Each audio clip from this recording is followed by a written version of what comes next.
From the crazy high costs of childcare to college tuition, parents just don't get a break, except during tax season.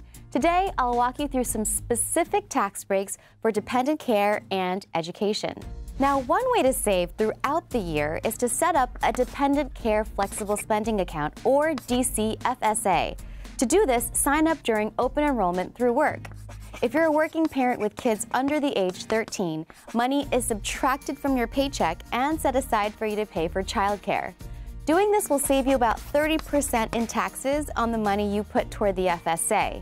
And in my family, we put the maximum amount we're allowed of $5,000 per household, and it saves us about $1,500 a year.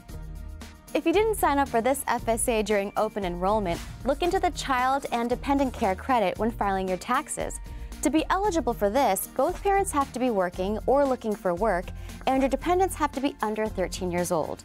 This credit can give you anywhere back from 20 to 35% of your child care expenses, but those expenses are capped at $3,000 for one child and $6,000 for two or more. So, for example, even if I spent over $10,000 for my son's daycare last year, I would only be able to claim $3,000 in expenses.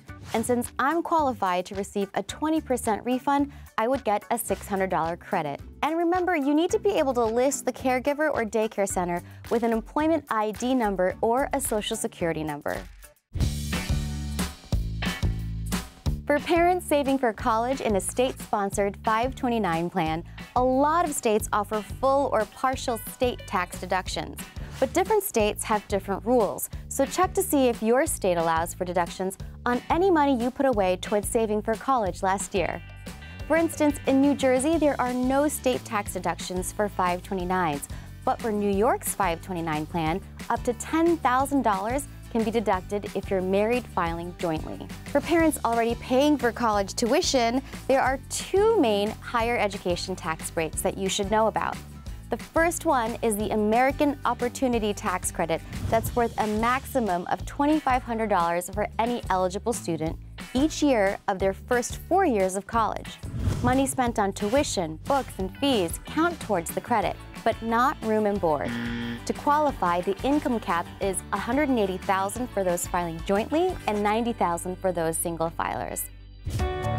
The second one is called the Lifetime Learning Credit, and the amount of the credit you can get is either 20% of the first $10,000 that you spent on qualified education expenses or a maximum of $2,000. What's great about this credit is that it's not just restricted to the first 4 years of college, but available for all years of post-secondary education, even for courses that you take to improve your job skills.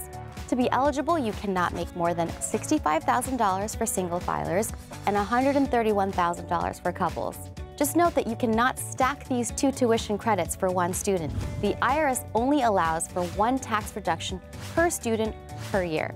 Have any more tax questions? Email us at moneyquestions@yahoo.com.